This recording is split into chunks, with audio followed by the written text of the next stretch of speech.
Vous êtes toujours avec Antoine Malenfant au micro d'On n'est pas du monde.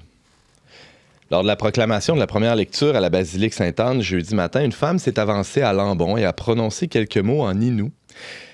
Cette femme, c'est Natchin Rousselot et elle nous fait l'honneur d'être avec nous aujourd'hui. Bonjour, Natchin. Kwekwe. Kwekwe. Au Radonor. Qu'est-ce que tu as dit au micro Qu'est-ce de que la j'ai basilique? J'ai fait une prière. J'ai fait une prière avant de prononcer la lecture parce que j'avais lu le texte. J'avais demandé à ce qu'on me partage le texte en amont. Puis le texte, ça parlait de la Genèse, Ouais. tu sais, de La chute de l'homme. C'est vrai. Et je me disais, puis la veille, moi, j'avais ouvert ma Bible, là, puis j'avais trouvé un autre texte beaucoup plus pertinent que je trouvais qui aurait été approprié avec le contexte de réconciliation. Quand je l'ai lu, j'étais comme un petit peu déchirante dans le monde, me disant, pourquoi ce texte-là? Pourquoi le texte de la Genèse? Pourquoi celui-là? Là? Je le comprenais pas. Fait que, puis tout ça, ça m'a tricoté pendant les 2 jours, et d'autant plus que j'étais avec mon peuple, tu sais, le peuple des Inuits. Tu sais, moi, j'ai travaillé avec la cellule de crise Inuit sur le camping. Là, tu sais, j'ai travaillé avec eux. Ouais. Toi, tu es originaire de Pessamit. Moi, je suis Innu, je suis Innushku, je suis Pessamioshko. On le dit comme ça. OK. Là, tu sais. Ça veut dire que c'est une femme Innu de Pessamit. C'est ça OK. que ça veut dire. On dit Pessamioshko. Alors, tu étais avec le groupe des J'étais Inuits. pas juste avec les Inuits, il y avait des Atikamekw, il y avait Ouais. d'autres nations qui étaient là. Fait que j'étais avec eux. Donc, j'étais dans un territoire, dans un site où ça tremblait parce que ce site-là, là, tu sais, même si on dit que c'est à Sainte-Anne-de-Beaupré, à Beaupré, là, c'est un lieu où ça fait plusieurs années que nos ancêtres l'ont occupé, ce territoire-là, ce site-là. Là, tu sais.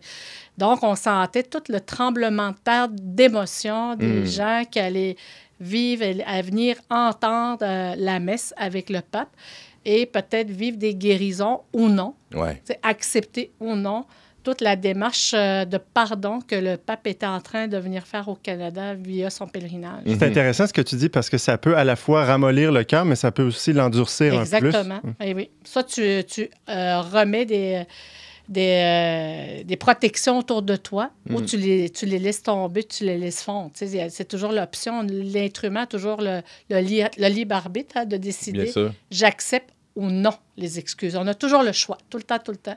Fait que, tu sais, moi, dans ce sens-là, tu sais, je voulais savoir quelle allait être la liturgie.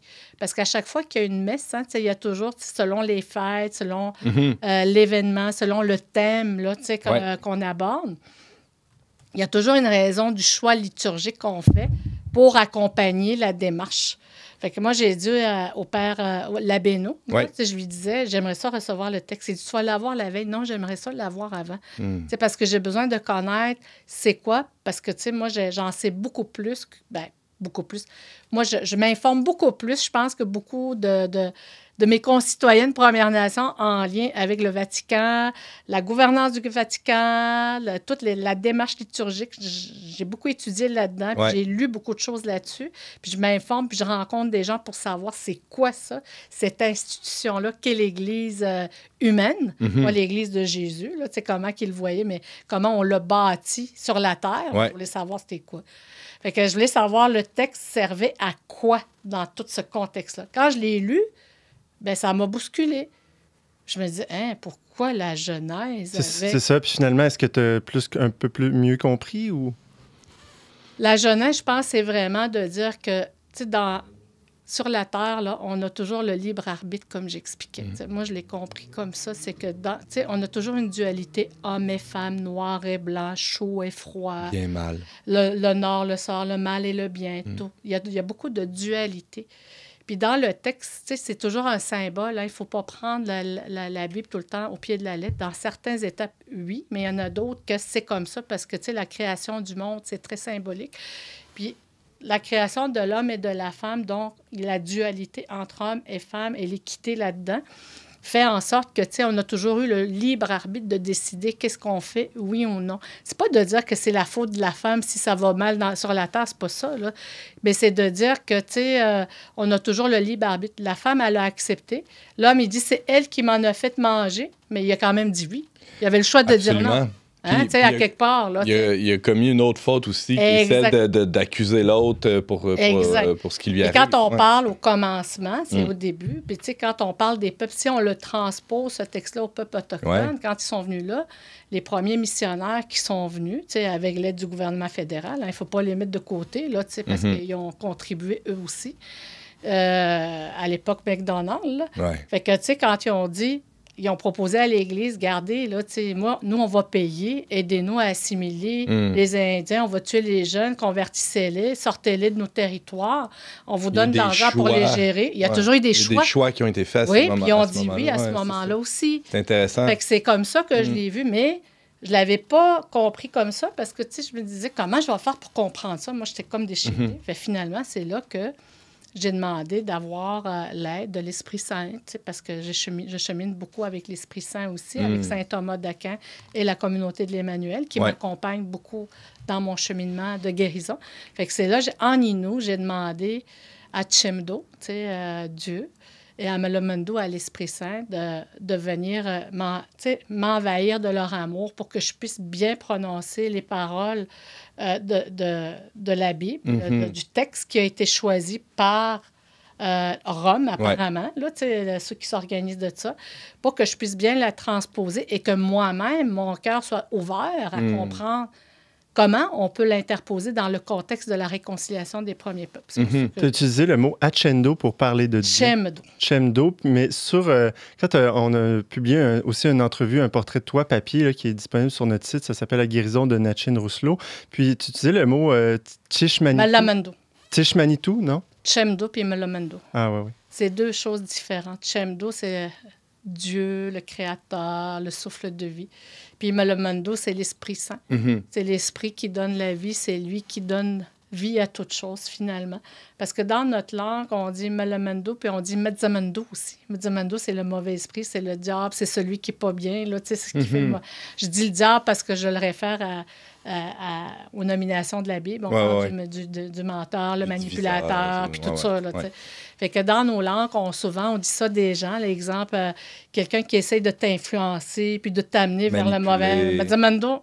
On dit Mezzamendo, on va dire torse-toi de là, mauvais esprit. C'est ça qu'on veut dire. Là, fait que c'est pour ça qu'on a Melomondo qui, lui, t'enveloppe pour pouvoir prendre des bonnes décisions dans le respect, l'amour et tout ça. Mais Mezzamendo, c'est lui qui va t'amener vers les mauvaises décisions. Natchez Rousselot, je le disais, on l'évoquait en introduction, tu es membre de la nation Innu de Pessamit. Tu n'as pas toujours été chrétienne, catholique. Non. Il y a eu disons, c'est pas un long parcours linéaire, un long fleuve tranquille. Par où t'es passé là, dans ton cheminement pour en arriver là? Tu disais que tu t'intéresses à l'Église, à comment ça fonctionne, mais là, ça, c'est récent. Là. Oui, c'est très récent, vraiment. Là, ça fait à peu près 3-4 ans à peu près que je suis vraiment dedans depuis 2018-2019. T'étais où avant? Mais avant, tu sais, quand je suis arrivée au monde, je suis arrivée dans la religion catholique. Moi, je suis d'une famille croyante, pratiquante. Mes grands-parents m'ont appris tout de suite les prières en Innu, le Notre Père, je vous salue Marie, comme ça. Puis ça faisait partie, puis on était dans une réserve, tu sais, limité dans le territoire. Et au fil du temps, il y a eu les écoles indiennes du jour auxquelles il y a des religieuses qui m'ont amenée à apprendre à jouer de l'orgue dans les églises. Puis j'étais pognée à jouer. Puis je dis pognée, vraiment, je n'étais pas capable de me sortir de là. J'étais pognée, obligée à jouer à l'église pendant 12 ans de temps. Toutes les messes, là, les messes, la petite messe, parce qu'il y avait à l'époque la petite messe le dimanche matin à 10h, 7h, 10h, le samedi soir, le vendredi soir.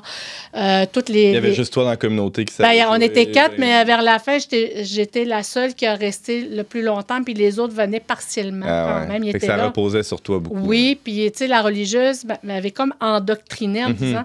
Tu dois ça à l'Église, t'as pas le choix d'être là. Puis moi, j'étais jeune, puis j'avais une famille croyante, puis on avait peur de la religion à ce moment-là, des prêtres, on pouvait rien dire. Fait qu'on disait, on acquiesçait docilement, là, tu comprends-tu? Par contre, quand j'allais pratiquer les samedis tout seul, parce que des fois, j'y allais, puis sais, dans ma famille, il y a eu quand même des choses, des fois, que c'était moins agréable à vivre. Fait que je m'évadais, puis je demandais aux prêtres, il faut que j'aille pratiquer toute la semaine, mais dans le fond, je me trouvais un lieu d'évasion tout seul. J'avais l'église à moi, puis j'avais l'orgue. Puis les samedis, j'allais jouer là tout seul, mais je pratiquais jamais. J'ai inventé de la musique, puis là, je me connectais tout seul à Chemdo, finalement.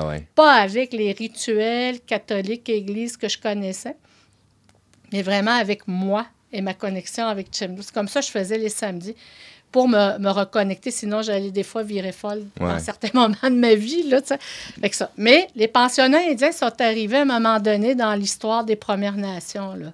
Il y a eu une mise au jour de cet épisode-là de l'histoire. Et il y a aussi des prises de parole dans ta famille, des gens qui ont témoigné de ce qu'ils ont vécu. Il y a non, ça n'a pas commencé comme ça. Ça a commencé médiatiquement plus. Oui, c'était plus, ça a commencé par des gens qui dénonçaient, qui ont vécu des abus pendant les pensionnats, alors qu'à ce moment-là, c'était tabou. Personne n'en parlait. Personne n'en parlait. Tout le monde disait, j'étais au pensionnat, c'était le fun, hein? Mais par contre, moi, des fois, il y a des gens proches de ma famille que je nommerais pas. Je voyais que, tu sais... Il y a quelque chose qui clochait. Même avec ma mère, là, tu sais, je me disais, c'est quoi qui se passe là? Qui a fréquenté les pensionnats? Oui, ma mère a été pensionnaire, elle est une survivante des pensionnats indiens. Fait que tout ça a fait que, tu sais, ça a comme... C'est quoi cette histoire-là? Puis là, plus ça avançait, plus je m'éloignais de l'Église. Puis j'avais déjà un fils. J'avais mon fils qui avait 4 ans à ce moment-là. Puis moi, j'avais 24 ans à ce moment-là. Puis là, je voyais, plus j'entendais parler, plus je trouvais ça horrible. Puis je me dis, puis moi qui joue là, puis qu'ils m'ont dit qu'il fallait jouer pendant 12 ans, là, j'ai fait une coupure carrément de l'Église catholique. T'as quitté? J'ai quitté. J'ai dit, moi, j'ai arrêté du jour au lendemain de jouer. J'ai jamais retouché un orgue de ma vie depuis ce temps-là. Jamais, jamais, jamais. Puis j'ai jamais rejoué à l'église non plus. J'ai dit jamais plus, je vais donner mon temps. Ils m'ont eu, ils nous ont manipulés. C'est comme ça que ça a fait. Fait que j'ai navigué, puis j'ai commencé à aller apprendre à rechercher une spiritualité ailleurs. Mais, tu sais, j'avais toujours Jésus dans ma tête, pareil, là, tu sais, il y avait toujours comme une mouche, là, qui se promenait dans ma tête. J'entendais son nom, puis j'ai dit, non, toi, tu m'auras pas, c'est pas vrai, tu m'as eu une fois, tu m'auras pas 2 fois. C'était comme ça que je m'étais positionnée. Ah oui, mais c'est tout à fait compréhensible, hein, évidemment, avec le traumatisme qui a été vécu dans les pensionnats, la mise au jour de tout ça. Oui, c'est ça, puis vous parliez du libre arbitre au début de l'entretien, c'est ça, vous avez vraiment vécu l'expérience de ce que c'est lorsque l'Église ne permet pas aux personnes de vivre librement. Exact, parce que on m'a imposé, on m'a endoctriné. Moi, je peux le dire aujourd'hui, ces mots-là. Puis, je me sentais obligée, redevable, d'y aller puis d'être là à tous les jours, alors que ça ne m'intéressait pas. Là, des fois, je voulais faire autre chose, vivre ma vie d'adolescente comme n'importe qui. Mais je ne me sentais pas capable. J'étais poignée là-dedans, dans cette structure-là. Tu disais que tu avais commencé à chercher, justement, dans ta quête existentielle, à aller vers d'autres formes de spiritualité. Est-ce que tu as un mouvement de retour, vers les spiritualités autochtones? Oui, plus? beaucoup. Oui, je suis allée vraiment. J'ai réappris à voir c'était quoi le côté spirituel chez les Premières Nations. Je ne connaissais pas ça parce que jamais on en parlait dans ma communauté. Le lien avec la nature? Le lien avec la nature, je l'ai appris avec mes grands-parents parce que on vivait quand même en territoire partiellement à cause de l'école. Là, OK. Mais t'allais chasser, pêcher. Oui. Ben, moi, j'ai fait le petit gibier quand j'étais jeune avec mes grands-parents parce qu'ils étaient rendus à un certain âge. Le poisson, les filets sur la rivière. Moi, j'ai connu ça. Puis moi, j'ai été élevée par des aînés unilingues qui ne parlaient pas le français du tout. C'est pour ça que je parle bien Innu. Il y en a qui le parlent moins bien. C'est vraiment ta langue maternelle. J'ai été élevée avec cette vision du monde-là, du respect de la nature. Puis mes grands-parents m'ont appris les prières en Innu aussi. Quand tu récites le Notre Père en français puis tu le récites en Innu, c'est 2 mondes. C'est pas la même chose. C'est tout qu'un symbolique différent. Même le « Je vous salue Marie » aussi. C'est pas pareil. Qu'est-ce qui a fait que tu es revenue à l'Église, Natchin? Ben, j'ai vécu une situation particulière, personnelle, que vous avez sûrement lu dans mon témoignage que je ne renommerai pas pour ne pas blesser des gens aujourd'hui en les nommant. C'est vraiment un choix personnel, le libre arbitre que je fais. Mais par contre, cet événement-là a fait que j'ai décidé, de réouvrir mon cœur, vers Jésus en premier. Mais, tu sais, j'avais quand même une réticence par rapport à l'Église catholique à cause de tout ce qu'on avait appris, avec les témoignages qu'on entendait des gens qui ont été dans les pensionnats, parce que moi, c'était plus le monde francophone. Ouais. C'était francophone, donc c'est l'Église catholique romaine, ouais. les francophones. C'est les protestants chez l'Église anglophone. Là, ouais. C'est pas toute l'Église catholique romaine qui a géré les pensionnats. Ben non. Fait que moi, j'avais une réticence. Fait que j'ai dit... j'y vais, ça m'intéresse de revenir, mais pas à n'importe quel prix. Il faut que je sache où je m'en vais. J'y allais toujours avec ma tête. Là, Mais tu as fait une espèce de promesse à Chemdo aussi. Oui, oui. Puis quand j'ai vécu l'événement, là, la première chose, avant que je décide d'aller magasiner, là, parce que j'étais comme magasinière à cette époque-là, bon, avec qui je vais aller pour mieux apprendre. Ouais. Quand j'ai vécu l'événement, c'était le 1er janvier 2019. Il m'est arrivé un contexte particulier que j'ai raconté dans ça va amener les gens à les lire. Le témoignage vidéo. Le témoignage aussi que j'avais fait, c'est ça. Ouais. Puis je me suis dit, cette journée-là, j'ai besoin d'avoir une réponse à savoir, je suis à la recherche d'une personne. Est-ce que cette personne-là est encore sur la Terre, oui ou non? Puis j'avais parlé à Chemdo dans le plus profond de mon cœur, puis je lui avais dit, si tu me montres un signe aujourd'hui, on était le 1er de l'an, avant minuit, il faut que tu me donnes un signe qui est bel et bien vivant encore. Je m'engage d'aller à la messe à tous les dimanches. Je te promets que je vais le faire. Je reviens, puis je vais le faire tous les dimanches. Fait que j'ai eu un signe. Là, je t'ai poignée. J'ai dit, je suis poignée aller à la messe. Là, je me suis engagée. Mais je ne savais pas comment prier. J'avais perdu toutes les notions, puis surtout retourner à une église. Ben je suis allée à la première église que je rencontrais, parce que j'avais dit que j'irais à la messe, puis je ne comprenais plus rien. La liturgie, l'introduction, la prière, puis tout ça, je me dis, j'étais perdue. Puis après ça, j'étais toujours en retard. Fait que je ne savais pas. J'ai dit, mais là, ça ne marche pas, ma promesse n'est pas sincère. C'est pas ça que j'ai promis. Là. Puis là, j'ai cheminé. Il y a des gens qui t'ont accueilli? À l'église, pas tout de suite. Les premiers temps, je posais mes questions, puis on ne me répondait pas. Jusqu'à temps que j'arrive à la paroisse Saint-Thomas d'Aquin.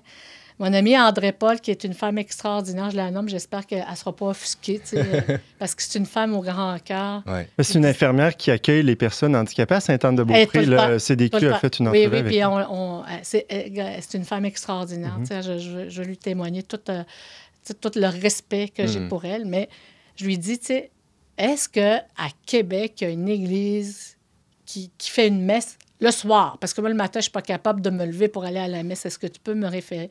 Elle dit, oui, la paroisse Saint-Thomas, mais c'est pour les jeunes.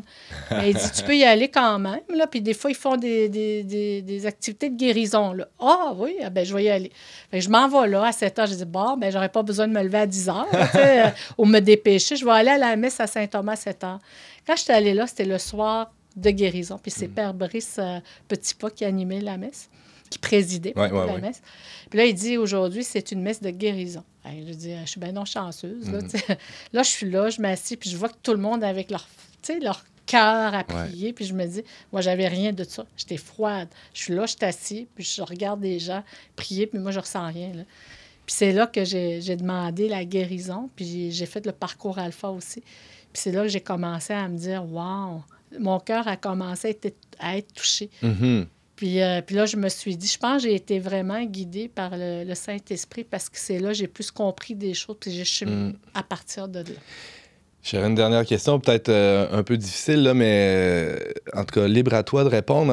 Quand tu es arrivé ici, Natchin, tu parlais au téléphone avec quelqu'un, tu nous disais que depuis que tu as proclamé la première parole, la première lecture à l'église jeudi matin à la basilique, tu reçois toutes sortes de réactions, évidemment, sûrement des gens qui sont fiers de ce que tu as fait, mais peut-être aussi des gens à qui tu dois justifier ce choix-là, d'être allé à l'église publiquement, disons, collaborer ou contribuer à cet événement-là, alors qu'il y a des blessures qui ont été ravivées, on le voit bien. Qu'est-ce que tu leur réponds à tes frères et sœurs de la communauté? Moi, je leur réponds, c'est... Tu sais, le pape est venu ici pour nous demander pardon. Hein, puis c'est vraiment une demande de pardon qu'il est venu faire pour pouvoir démarrer la réconciliation. Parce que tu ne peux pas te réconcilier avec une personne si cette étape-là n'est pas faite au préalable. Moi, si qui reconnaît ses torts. Exactement.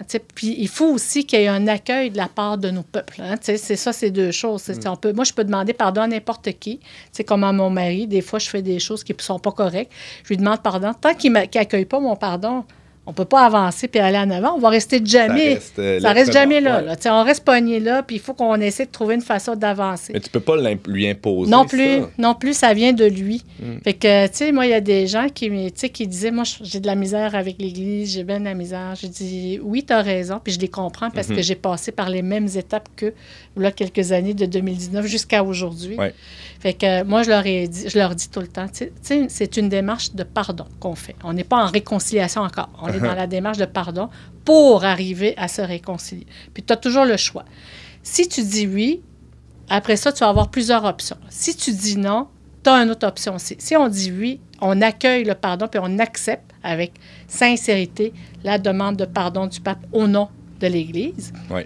Bien, on a le choix après ça d'aller soit dans l'athéisme, puis de dire, après ça, c'est réglé, moi, mon affaire, j'avance dans l'athéisme, je crois en personne. Tu as le choix d'aller aussi dans notre spiritualité Première Nation parce que le pape n'est pas là pour t'imposer. On a le libre arbitre d'aller où on veut. C'est ça, se réconcilier avec l'Église, ça ne veut pas dire comme toi que tout le monde va redevenir catholique. Non, pas du tout. Ben non, pas du tout. Il faut respecter ces choix-là, puis d'aller dans la spiritualité. Ils peuvent aller aussi dans d'autres religions parce qu'il n'y a pas que la religion catholique sur la terre. Il y en a d'autres. Ou vraiment choisir Jésus. Moi, j'ai choisi d'aller vers Jésus. C'est mon choix à moi. Les autres, ils vont faire leur choix. Tu n'as pas l'air malheureuse de ce choix-là. Non. Non. Ou si on refuse d'accepter le pardon, oui, tu vas cheminer dans la guérison pareil, mais tu vas rester toujours avec cette rancune-là de non, moi, j'ai encore ça, je ne suis pas prêt à pardonner. Puis c'est correct aussi. C'est dans tous les abus, on le sait, hein, les abus qu'on a vécu, que ce soit avec l'Église ou un être humain, un dans vis-à-vis, n'importe quoi, parce que les abus, il y en a partout. Puis ça, si cette étape-là de pardon n'est pas accueillie par la victime, Nathalie Simard, quelqu'un qu'on connaît, l'a très bien dit, il fallait qu'elle accepte le pardon, pardonner à Guy Cloutier. Pour lui, ça lui a demandé tout son courage. Maintenant, elle est épanouie, mais parce qu'elle l'a fait, mais on n'oublie pas. C'est jamais qu'on va oublier cette part d'histoire-là. Mais il faut passer là. Mais si on ne le fait pas, bien, on va retourner avec nos blessures. Puis, tu sais, ça va prendre plus de temps. Mais justement, c'est quoi le rôle du temps, selon toi, dans ces démarches-là, Natchin? Il n'y en a pas de temps. C'est justement ça. Le temps n'a pas de temps. Il faut respecter le rythme. Moi, je pense que c'est comme si on dirait combien de temps ça va prendre pour construire un chapiteau. On ne sait pas. Moi, je peux te dire, selon moi, moi, j'ai toujours eu l'impression que c'était plus vite, là, mais à chaque fois que je donne un temps, on n'est jamais dans les temps. Ou si on dit ça va me prendre, c'est pour ça l'Indian time. Moi, on me dit tout le temps, toi, tu n'as pas de temps. Non, il ne faut pas. Puis chez nous, ça arrivera quand ça arrivera. On nous dit, on est toujours guidé par Chemdo. Hein? Fait que c'est lui qui va nous dire à quel moment va arriver le bon moment pour chacun des individus parce qu'on est tous ses enfants à quelque part. Fait que je ne peux pas dire combien de temps ça va prendre. C'est le temps de chacun. Puis quand ils vont être prêts, moi, j'ai confiance. Ça va venir. Puis ça arrivera quand ça arrivera. C'est ça, le temps. Parlant de temps, c'est tout le temps qu'on avait. Et merci du fond du cœur, Natchin Rousselot, pour le temps que tu nous as accordé aujourd'hui, ce témoignage. Merci aussi d'avoir lu à la basilique. Oui. Jeudi matin, c'était très beau aussi, les paroles que tu as prononcées. Parmi nous, c'est un bel honneur à ton peuple. Puis juste une dernière chose, là, parce qu'il y a beaucoup de gens qui me disent, des gens proches de ma famille, Huron-Wendat, ma belle famille, surtout, des fois, ils me disent... quand on s'est mariés, j'ai demandé à ce qu'on prononce mon nom en Innu, Natchin, puis ils me disent tout le temps, j'ai dit, parce que mon nom en français, c'est Nadine, OK? Ah ouais. Mais dans la langue chez nous, là, le D, ça n'existe pas.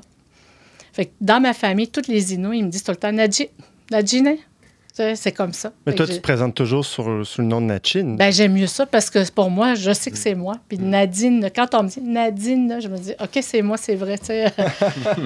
Ben, c'est francisé, mais en Innu, moi, j'ai été élevée là-dedans. Mes grands-parents, toute ma famille, c'est toujours « Hey, Nadji! » C'est toujours ça. C'est pour ça. Je veux juste l'amener si des fois les gens l'écoutent pour qu'ils sachent pourquoi. Miigwech. Tu sais, comme donne.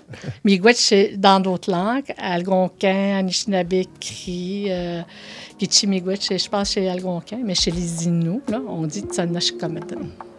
Merci beaucoup.